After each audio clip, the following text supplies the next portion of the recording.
Carol, hablemos de una pregunta que me hizo Kevin Getinovsky, del equipo Sub-10 de Nebraska, y que complemente con otra pregunta enviada por alguien que abordó el mismo tema.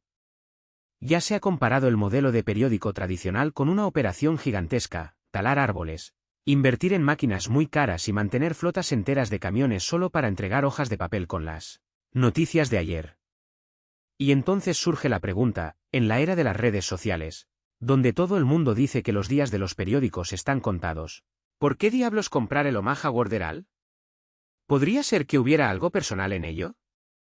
Mire, todo lo que ha oído sobre el declive de los periódicos es cierto.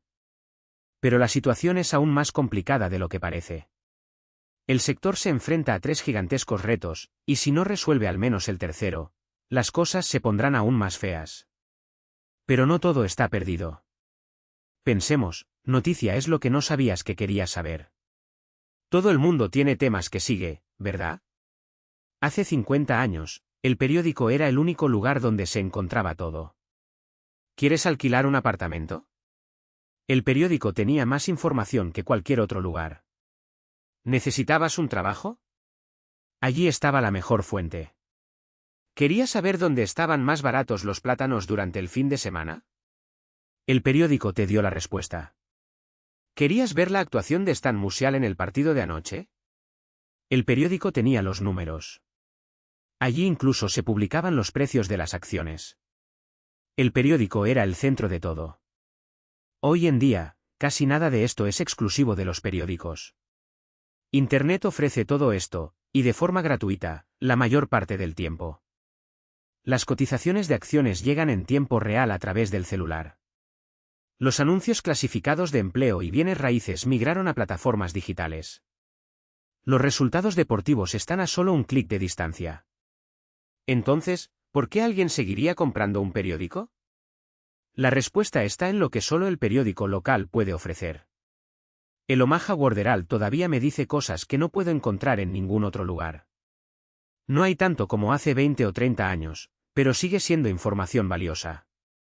Y la mayoría de las veces son noticias locales, lo que sucede en mi ciudad, en los equipos locales, en las vidas de mis vecinos. Cosas que no encontraré en una web nacional o internacional. El problema es que distribuir un periódico físico es caro.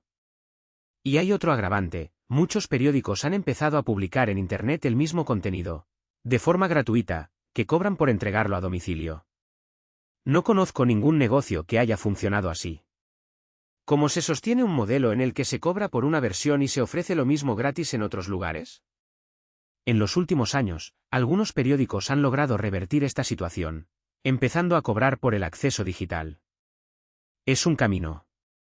Creo que los periódicos todavía tienen futuro, pero solo en comunidades donde la gente realmente se preocupa por lo que sucede a su alrededor.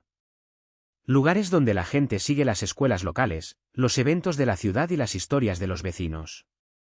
Ya no es un modelo tan sólido como solía ser, cuando los periódicos tenían 50 razones diferentes para atraer lectores. Pero todavía funciona. Piense en los obituarios, por ejemplo. La gente todavía quiere ver quién falleció, quién se casó, quién tuvo hijos. Es difícil encontrar esto en Internet con tanta facilidad. Si vive en Omaha y está interesado en la vida de la ciudad, el periódico local es insustituible. Pero si vives en White Plains, Nueva York, y no tienes vínculos con la comunidad, probablemente no te importe. Compramos un periódico en Buffalo, donde la gente tiene un fuerte sentido de pertenencia. Aún puedes ganar dinero con esto, aunque sea menos que antes. Por supuesto, necesitamos una fuerte presencia digital y cobrar por el acceso. Pero, por los precios que pagamos, creo que está a la altura. No es el mismo beneficio que en los viejos tiempos, pero sigue desempeñando un papel importante. El periódico no volverá a ser la principal fuente de cotizaciones bursátiles o resultados deportivos. Internet ya ha ocupado ese lugar. Pero sigue siendo imprescindible para todo aquel que quiera saber qué está pasando en su propia ciudad. Y es por eso que seguimos invirtiendo en periódicos locales, en comunidades donde la gente realmente se preocupa por lo que les rodea. ¿Recuerdas cuando Microsoft casi destruyó el mercado de las enciclopedias al ofrecer contenido gratuito con las computadoras? Vendimos el libro mundial y la enciclopedia por $5 y aún así logramos mantener una ganancia razonable, aunque mucho menor que antes. Algunos periódicos pueden seguir el mismo camino, no serán las inversiones más rentables de la historia, pero seguirán teniendo su valor. Y es por eso que podríamos comprar algunos más. La fuerza de una comunidad local. Imagínese vivir en Grand Island, Nebraska, donde tenemos un periódico, o en North Platte, donde viven sus hijos. Sus padres probablemente todavía viven y su iglesia está allí. Te interesará profundamente lo que sucede en tu ciudad, lo que mueve al Estado. Las historias que la televisión ignora y el Internet entierra en medio de un mar de información. Y sí, estarás dispuesto a pagar por ello. Los anunciantes también apreciarán el valor de hablar con usted directamente. Pero no esperes los mismos números que antes. Los tiempos han cambiado y las empresas deben adaptarse. Por supuesto, algunas de nuestras apuestas ya han sentido el impacto de la tecnología, como los periódicos o el World Book. Pero hay sectores donde la disrupción es más sutil, casi invisible hasta que es demasiado tarde. Tomemos el caso de Amazon o los supermercados en línea, no destruirán a MC Lane directamente, pero podrían erosionar los márgenes en áreas que ni siquiera podemos imaginar. Amazon, en particular, es un enigma. Un gigante que crece sin parar, afectando a negocios que hoy se creen inmunes. El comercio minorista tradicional está en la línea de fuego y pocos escapan ilesos.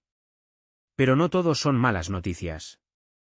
El Nebraska Furniture Mart, por ejemplo, está pasando por un momento excepcional. En los primeros 4 días de esta semana, martes, jueves y viernes, nuestras ventas superaron el mismo periodo del año pasado en un 11%. Solo el martes cerramos negocios por más de $6 millones. $6 millones en un solo día. Y hoy probablemente superemos esa cifra. Estamos preparando algo aún más grande. En Dallas tenemos 433 acres de tierra y lo que construyamos allí hará que nuestros registros actuales parezcan pequeños. Internet también transformó su trayectoria. Al principio subestimamos el impacto. Pensábamos que solo los jóvenes buscarían cotizaciones en línea, yo nunca lo haría. Todavía usaría un teléfono de disco y pediría número, por favor, para hablar con un agente. Pero el consumidor eligió la salida más fácil y Heiko se adaptó. Amazon hizo lo mismo, creó una base de millones de clientes satisfechos que siguen regresando y probando nuevos productos.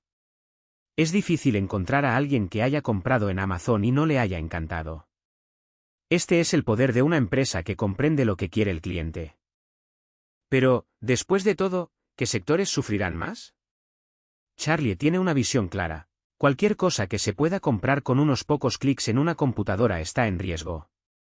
Y no es un riesgo pequeño, es una amenaza real. La mayoría de los minoristas tradicionales sentirán el golpe y no será ligero. Algunos sobrevivirán, pero muchos no tendrán tanta suerte.